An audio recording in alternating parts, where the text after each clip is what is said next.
smile have a crease in her eye? She's blinking too much. She's nervous. Everyone's arguing about Meghan Markle's finger tap.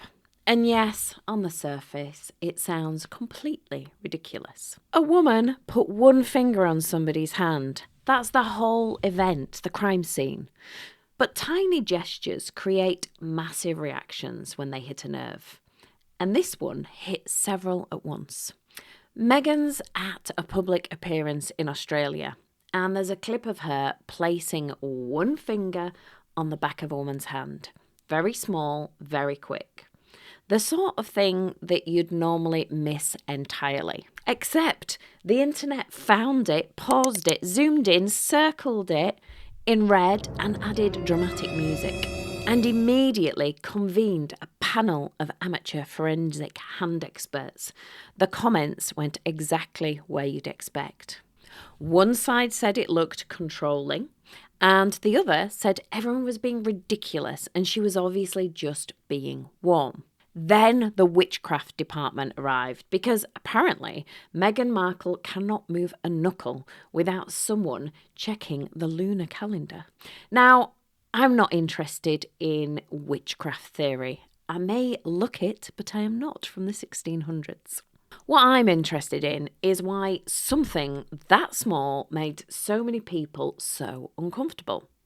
Because touch is genuinely powerful. And most people don't realise how much until something feels wrong. Sales trainers have been teaching the elbow touch for decades. Make contact, build rapport, touch creates connection. And it does. In the right moment with the right person. But touch only works that way when it's welcomed, natural, and matches the actual relationship. The same touch from someone you trust feels amazing, lovely. The same touch from somebody you're not sure about can feel like a violation. It makes human connection sound like a button. Touch elbow and you get trust. Why bother with emotional intelligence when you can just prod someone in the arm? That's not how people work. Touch depends on timing, on the relationship, and on whether the person being touched actually wants that contact. Whether it feels like warmth or like a small instruction from someone who's decided they're running the moment. And that's where this clip created such a reaction. Because the setting's warm, the smile is warm, the whole thing looks polished and gracious. But that little touch has a different quality. It doesn't land like relaxed affection, it lands more like a cue. Now, as a hypnotist, I notice touch differently because in hypnosis, a tap is almost never a random act. If I tap someone at a particular moment, I might be using it to direct attention or to mark a suggestion or tell the nervous system something is happening right now.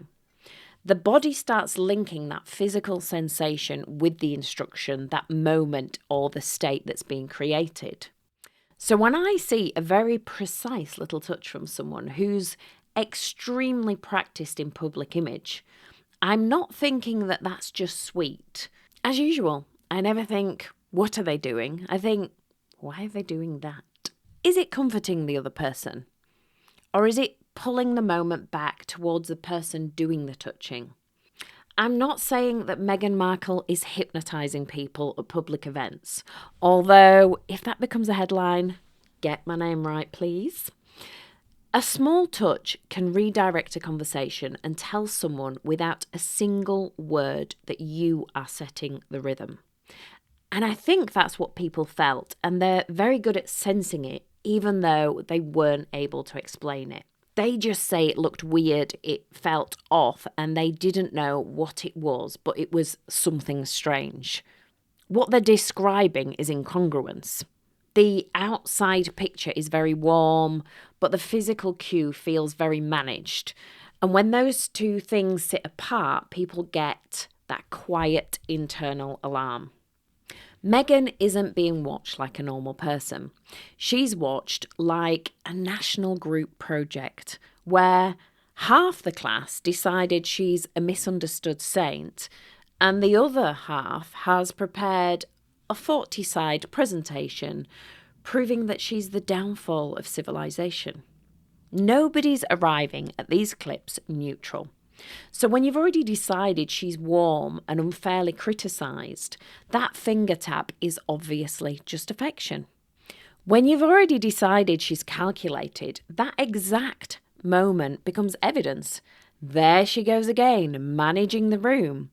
Finger-based diplomacy trained by MI5. She moves and people don't ask what happened. They ask, how does this confirm what I already believe about her? And at this point, she could pick up a teaspoon and somebody would be examining how the angle reveals her entire psychological profile. But people have noticed similar psychological behaviours around Meghan before.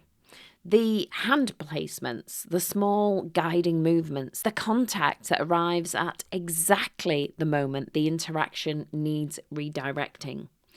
One gesture proves nothing. But as part of a wider pattern, it becomes genuinely interesting. Not because she's the downfall of society, but touch may simply be part of how she manages public interaction, consciously or not. We do something, it works, and we do it again. Eventually, it becomes part of our style, and we stop noticing, while everybody else starts noticing the pattern. This is why amateur body language analysis drives me insane. She looked left there, she's lying. She folded her arms, she must be hiding something. Most of us have felt those controlling touches in real life. That colleague who touches your arm while talking over you. The relative who touches you caringly before insulting you. The person who looks wonderfully caring from the outside but leaves you feeling smaller every time. That kind of behaviour is hard to call out because it arrives dressed as niceness. And niceness is very effective camouflage. So no, this isn't about treating every elbow tap like a criminal investigation. Ain't nobody got time for that. Your body is usually ahead of your brain on this stuff. When somebody's warmth leaves you feeling relaxed and seen, you know. And when it leaves you feeling handled, you know that too. You don't have to accuse anyone. You don't have to diagnose anyone. You just have to pay attention.